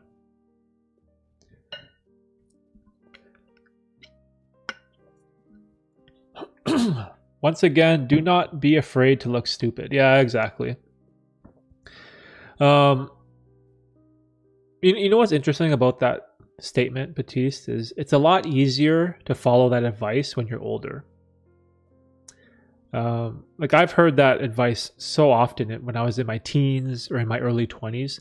But when you're younger, like you care so much about what your friends think of you, right? What people in your social circle think of you. You care so much about like being fashionable and what type of clothes you wear, and you're trying to impress girls or you're trying to impress guys, or like you want to be liked, you want to be accepted, because your social status is it's everything for you when you're like a teenager, right? Like you're just searching for acceptance.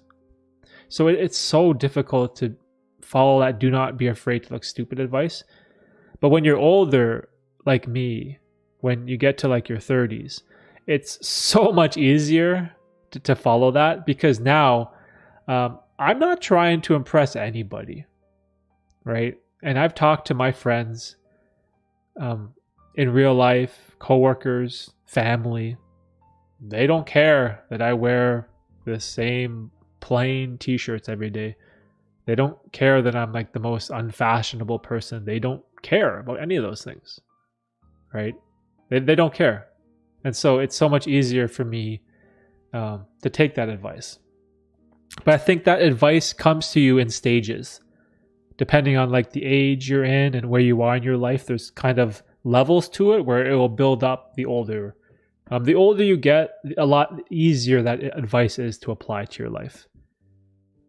So I think there is a good like perspective there to have, where a lot of things for me, it's a lot easier in my position, or maybe a bit more difficult for you guys, because you have to kind of go through those things in life. And also the other thing too is like, we're all gonna die. And it's like a realization that I've had a couple of times, like especially when I hit 35. I'm like, dude, 35, halfway to 70. 70 is 15 years off or 12 years off the average life expectancy. So I'm halfway from being 12 years from being dead. So like, just do what you love, man. Just do what you want to do. Who cares? Like there's such a short amount of time we have on the world that I don't care if someone doesn't like what I'm doing or someone doesn't like what I'm saying. Like, it doesn't matter, man. There's such a short, limited amount of time that I have left that I'm just going to do what I love to do. And that's just being positive and spreading this message that I have. And like now, look, how old am I now? 37? I'm going to turn 38 this year. 38 in November. So I'm 2.5 years away from 40. And that's halfway to 80. And I always think, like, how many good years do I have left? Realistically, like, how many good years do I have? If I maintain my exercise, my discipline, dedication to my diet, maybe I'll have like a really good 30-year period. If I can stay healthy, avoid disease, avoid like cancers or any of these type of travesties, or like having like a life catastrophe, like a car accident or something. If I can just avoid all that stuff and stay disciplined and dedicated to my health, maybe I can get a good solid 30 years of health from now, right? And if I want to get, and I've already lived 37, I've already lived more than what I'm hoping to get from this point moving forward. So this is why I say, like, age, it helps with this progression of not being afraid to look stupid and not caring of what other people think.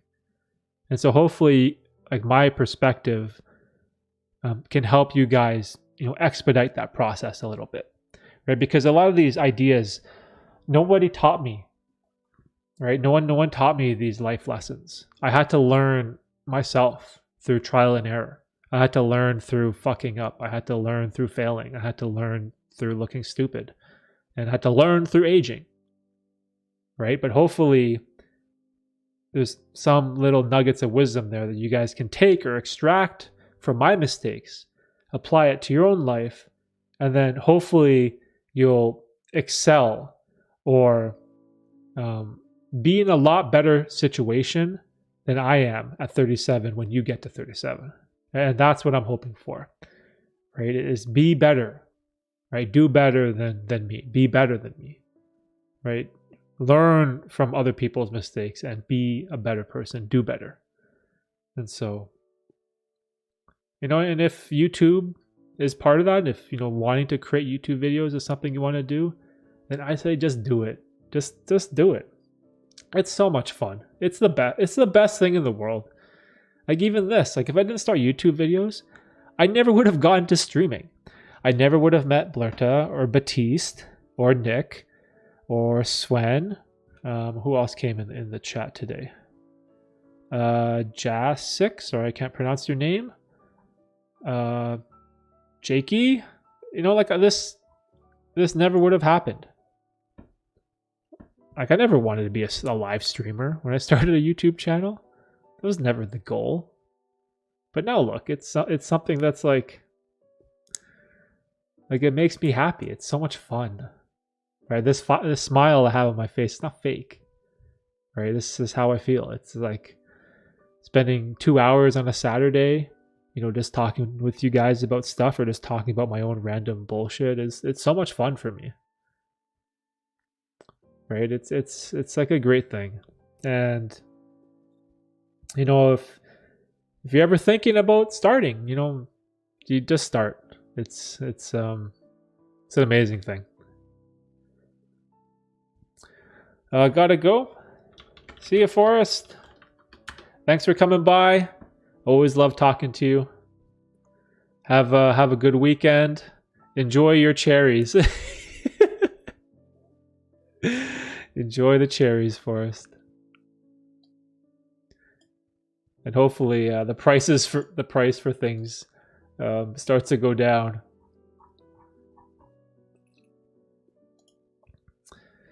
Oh, sorry, I missed your comment, Nick. I've been creating online courses, and at first, when the comments were not good, it hurt.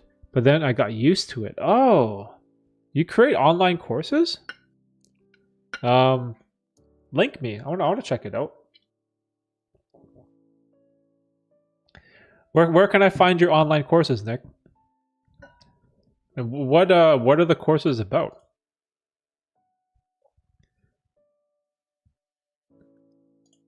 Is it like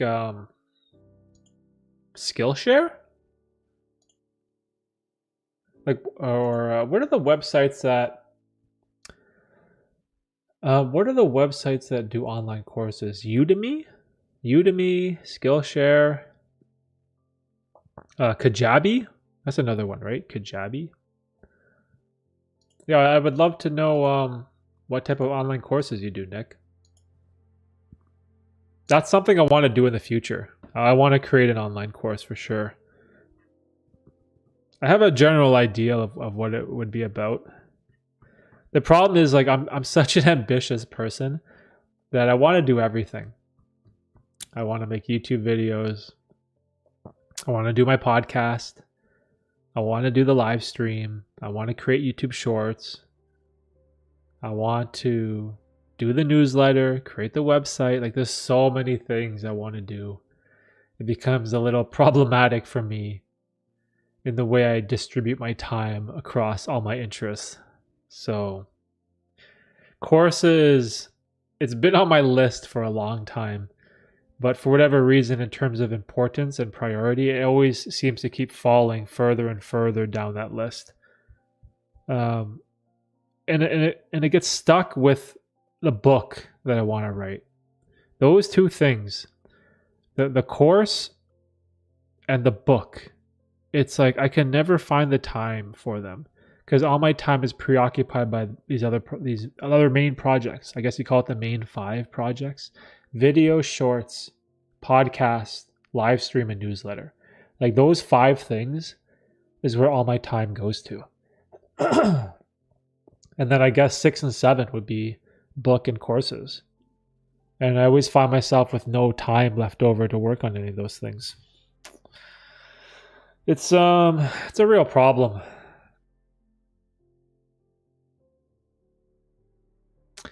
It's on Udemy. Oh yeah, that's good. Udemy programming courses and one self-development course. Yeah, dude, send me a link, Nick. Email it to me. My email is just my full name at Gmail, or you can find it in the about section on my page. I'd love to check it out. And I'd promote it somehow. I don't know how. Maybe we'll promote it on the next live stream. I'll go check it out.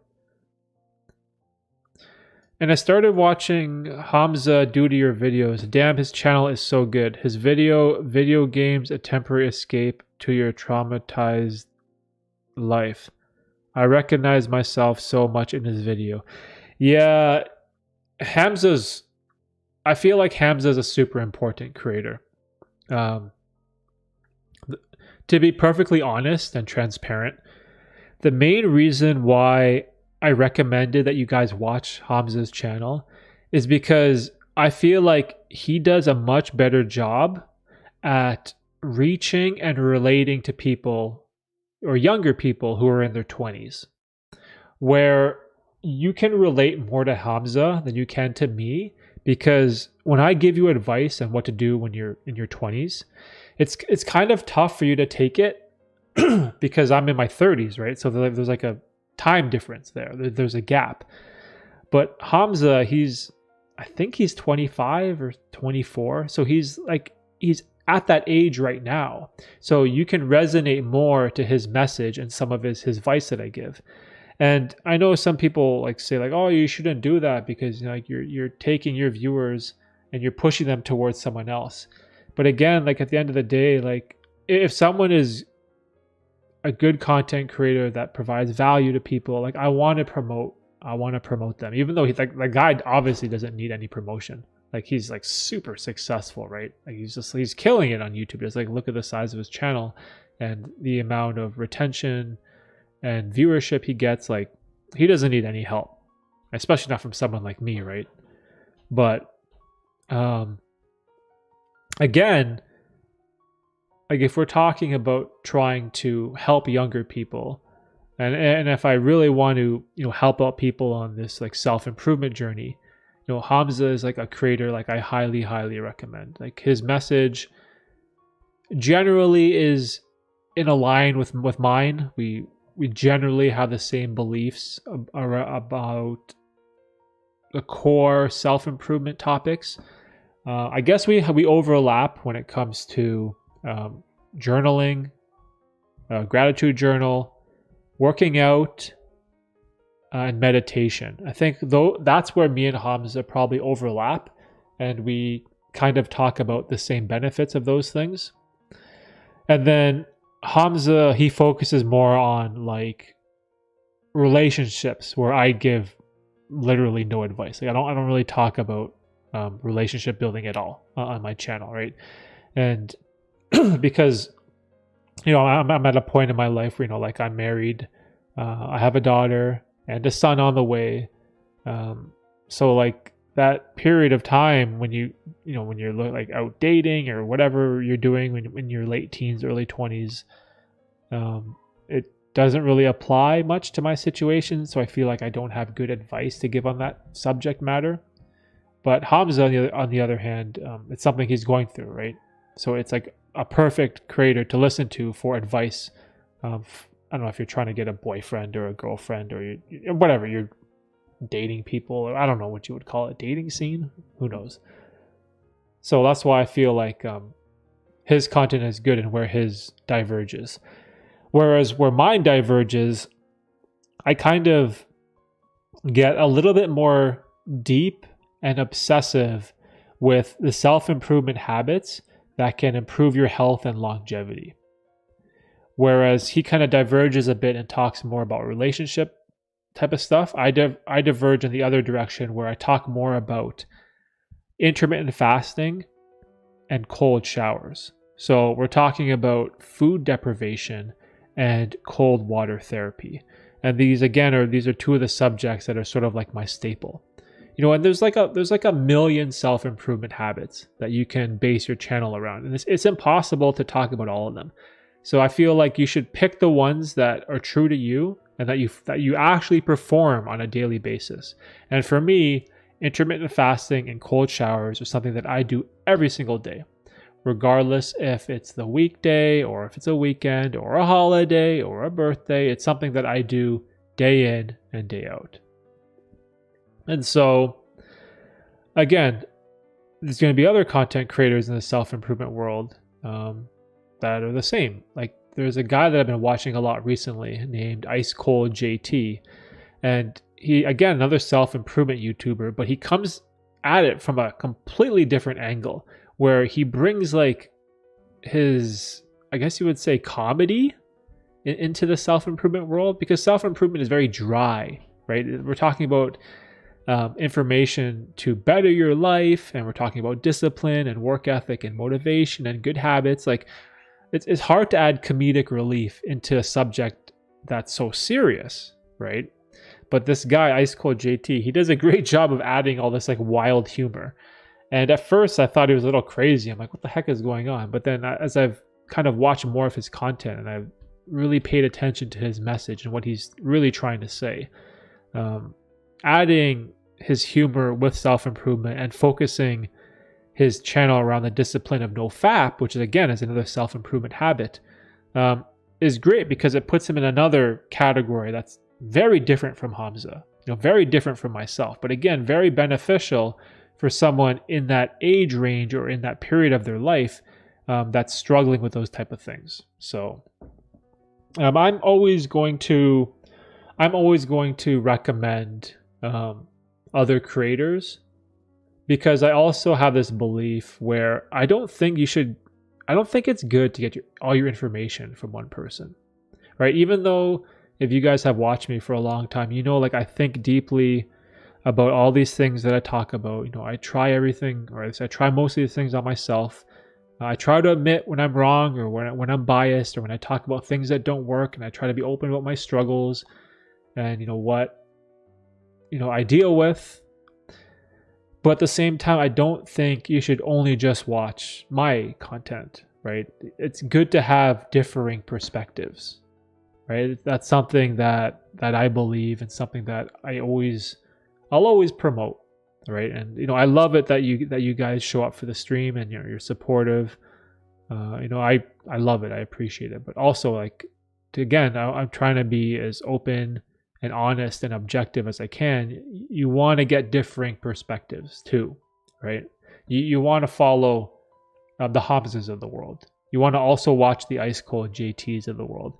And maybe when you have time, you might want to watch the Derek Bearsies of the world too, right?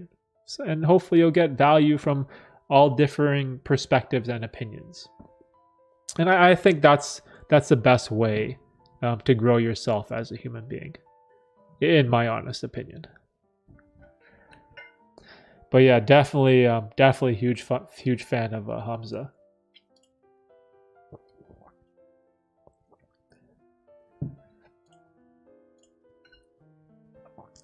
I was actually thinking about making a video about Ice Cold JT.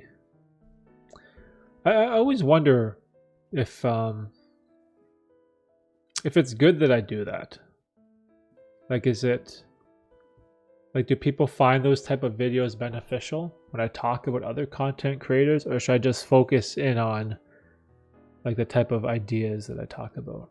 Because the one thing that I do love about this shift that I've made with my channel is that I don't script anything anymore, and a lot of my videos are kind of just like the stream, where they're off the cuff and they're just sort of like ideas and thoughts that I kind of think over beforehand. Hi man, what's up? Yo, Jay, what's going on, Jay? How you doing? Welcome to the stream, or welcome to the end of the stream. I got about maybe 10 minutes or so left, but thanks for stopping by. How you doing? We're just talking about other content creators that I recommend if you're into the self-improvement world. I wonder if I should do a better job at searching other content creators out and just maybe recommending people's work. I wonder if that's a good thing to do. It's interesting because I get a lot of my ideas from other creators as well, right? And it's not from a point of copying them or anything, but just getting little bits of information. I remember the whole cold shower stuff. It wasn't something that I discovered on my own, or I read a book on it on my own. It was because I saw another YouTuber talk about cold showers, and I was oh, that sounds interesting. Cold water therapy, and who is this Wim Hof guy? And I was okay, that's kind of cool.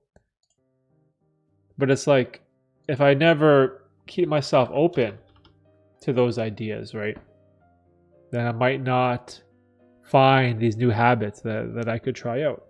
So do.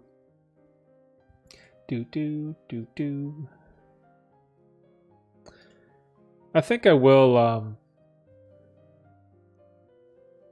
make the Ice Cold JT video. I have some good feedback, I guess, or criticism about the guy.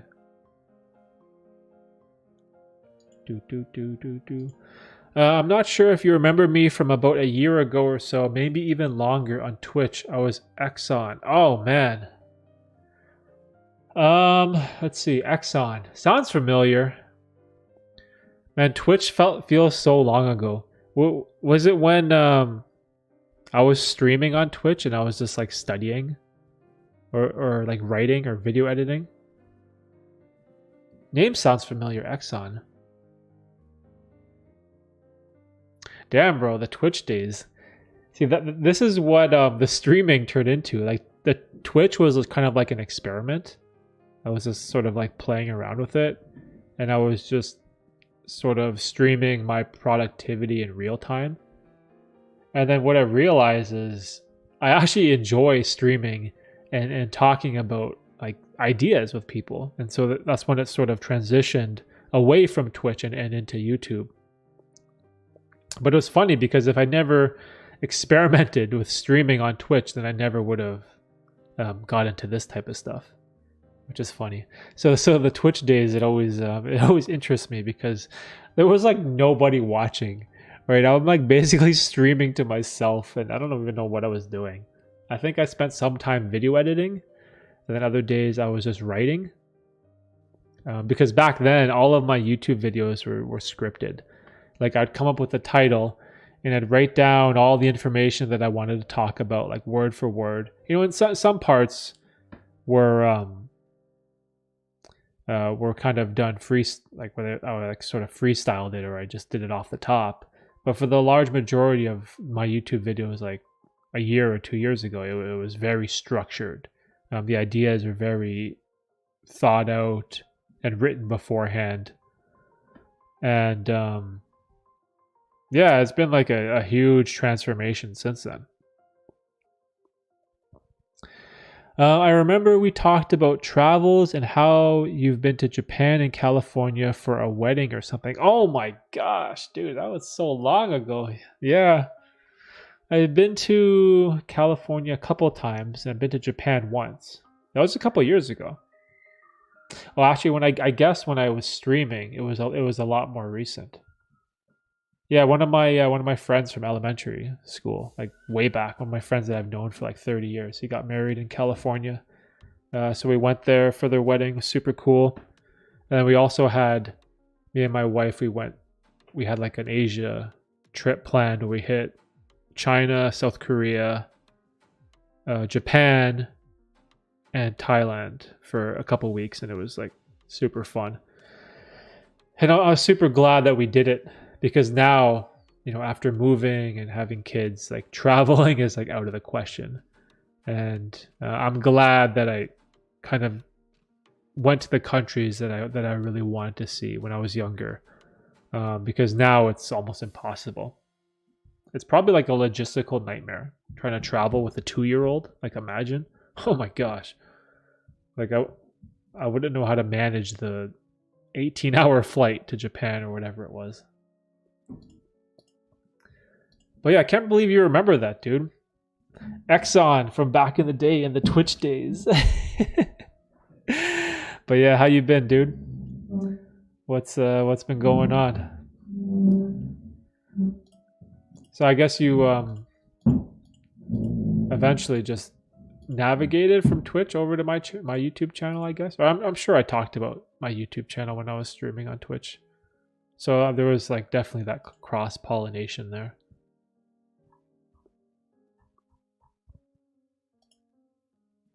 I love the streaming though. Streaming is super fun.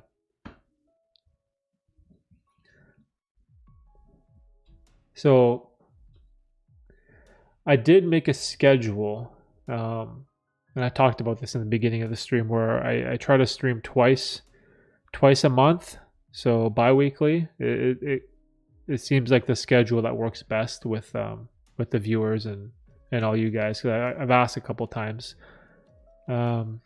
And I think it's something that works best for me. You know, it's also good to have like that time period in between streams. You know, so like the next stream, there'll be a lot of things we can talk about and go over because like 2 weeks has gone by and so much has happened in people's lives, right? Hey, Derek just hopped in to say hello. Hey, Corsair. Le Corsair, what's up, dude? Fellow self-improvement YouTuber. Dude's been crushing the pull-ups. Pull-up game strong, bro. Thanks for dropping by, dude. keep grinding with the YouTube channel. Keep going, keep posting content. I love it, man. I love it when I see all you young guys starting your self-improvement journey. Just whatever I can, I always just try to give words of encouragement, just to keep posting those videos and keep going, because like even like a year from now, like I always say, you're going to be like so grateful that in 2022 you started, and you started the journey and started the channel. And when you look back in 2023, it's going to make you so happy. And even if you have some videos that you're ashamed of, or you don't like how they turned out, like don't delete them. Like just put them as private or unlisted. Because one mistake that I made is when I started, there was like some videos I made that were horrible. I just gave terrible advice, just like atrocious videos. And then I just deleted them because they're so bad. But now looking back, I wish I had them, because I wanted to see the perspective of Derek in 2018 or in 2017. Like I wish I had those super old videos, because just looking back and seeing the growth from then until now, it's so inspiring and motivating for you. So yeah, man, just keep going, bro. Keep going. Yeah, crazy long ago. That was, I remember finding you on Twitch. My life has changed dramatically after finding NFTs in the past year and a half. Whoa. NFTs. Are you an NFT investor? Did you get one of those, what are those apes? Bored apes? Are you one of those guys? A bored ape millionaire? I dabbled in some NFTs for a while. I was dabbling in the NBA ones. I bought a couple. I don't know what, I just can't remember what I was doing, but I sold them recently. Made a couple $100, I think. I think I made a couple $100 off NFTs. Use that money to, what did I use it for? I think it was helping with moving expenses or something. And now I was sort of like out of the NFT world. So I kind of cashed out, made a little profit, and went on my way. But hopefully when you say that NFTs have changed your life dramatically, hopefully you mean dramatically for the better. I hope. It's like, it reminds me of like crypto millionaires. You ever talk to those guys that like, well, I don't know any, but I know some people that have made a ton of money off crypto. Not in the millions though, but like in like the thousands for sure, hundreds of thousands. I know some friends that have done really well in crypto. I think for myself again, I always invest in this type of stuff. Like when new technologies come out, I love to invest in new things. But my problem is I don't invest enough. I always invest just like a little bit. So like in crypto, when I cashed out, I think I made like $2,000, which is nice, but it's not like life-changing by any means. And then NFTs probably made like 800, right? So it's not bad. It's a little bit of like side pocket change. So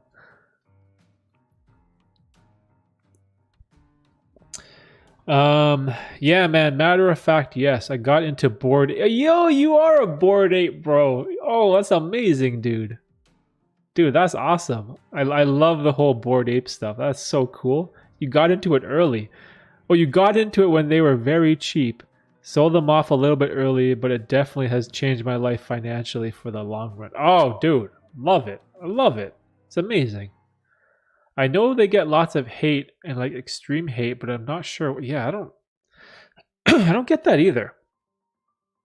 Like why the hate, bro?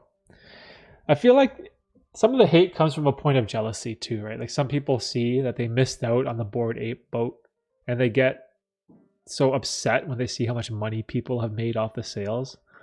So, hey man, good for you, dude. Good for you. That's awesome. Especially if it changed your life financially, like long run. Oh, dude, love it. Absolutely love it. Love to hear that type of stuff. Good on you, man. Good on you for having the foresight to buy something that wasn't very popular, right? It was kind of like if you got it when it was cheap, like those times are so different than what NFTs are now, right? That was like a time where it was like very unknown, right? And then that's like my mistake, where I knew about it and I invested in some stuff, but I just put so little, right? Like just, I think I invested like $40 and I still got a crazy return. Like I cashed out like, I don't know, some couple hundred or something, but like, I only put in like $40. But good for you, dude. That's freaking awesome. I love hearing stuff like that. If it helps out people with families and puts food on the table, can't hate it. Yeah, exactly. It's like, you know what else gets a lot of hate? Is the OnlyFans stuff. Like, if you're a girl that's putting up pictures of your toes, I guess, or your I don't know, whatever, your feet, and you're making like $10,000 a month. Like, I think I read a story about that, but some girl just on OnlyFans, she was giving out pictures of her feet or something, or her toenails. I don't know, that's something crazy. I don't even understand. But like, if there is a market where there's people out there that want that type of stuff, and you're providing it as like a service and you're getting compensated, then it's a win-win, right? The seller wins financially, and the purchaser who wants whatever content of feet, they win too. I don't know. So like, I don't see why you would hate on stuff like that. So I don't know. This is weird stuff. NFTs in the future might get more utilities than just an image. Once those type of NFTs come out, then it might explode in popularity. Oh, that's interesting. See, my knowledge on NFTs is very, very limited. I'm not gonna lie and pretend like I know what NFTs really are. I to be honest, I don't. I have no clue how NFTs really work, and you can tell just by like my lack of understanding. Like, this is what it is.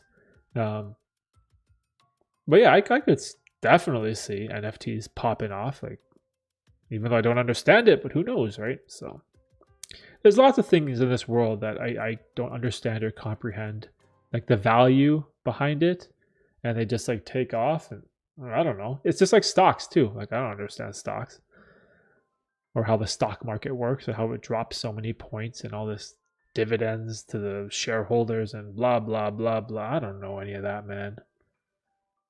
I just invest and try my best to diversify my investments. Like, that's my general strategy. Yeah, honestly, overall, I don't get the mass hate on NFTs at all. The people hating are spending too much energy hating rather than getting educated and making money with them. Yeah, that's it too, right? Like, imagine if they took all that time and energy that they spend on Twitter or Facebook ranting and raving and hating and commenting and like just doing all this negative stuff. Imagine all that time and energy they could have used towards learning about NFTs or improving their life or learning about an investment or just learning something, a skill, anything. Just doing anything with that time would have benefited their life. That's what drives me crazy, right? That's like one of the biggest, it's one of the biggest traps, man. It's always like you when you see success from other people, and when you see that other people have something that you don't have, or you see a missed opportunity, especially when you see a missed opportunity that you could have made, there is this like resentment that people feel towards the successful. They feel like, oh, why him? I should have got that, or why not me? And that mentality is so stupid to have, because you're just wasting your time. Instead of like thinking back on investments that you missed or opportunities that you didn't capitalize on, why would you waste your time like criticizing that and hating on that, when you should be using your time now to find out what is the next opportunity that you could find? What is the opportunity of tomorrow or of next year in 2023? Like, you should be keeping your eyes open for that. If you regret missing out on something, then you should use all your energy, time, and effort towards finding out what the next thing is. Because there's always going to be a next thing. There's always going to be something new, right? Just how there was like Vine, and then Snapchat, and then now TikTok, right? TikTok is like super popular. Is it going to be here forever? I don't know. Who knows? Maybe there's going to be a TikTok 2.0 that does it even better. That doesn't have like all the Chinese data mining that comes with it that people are afraid of, or I don't know.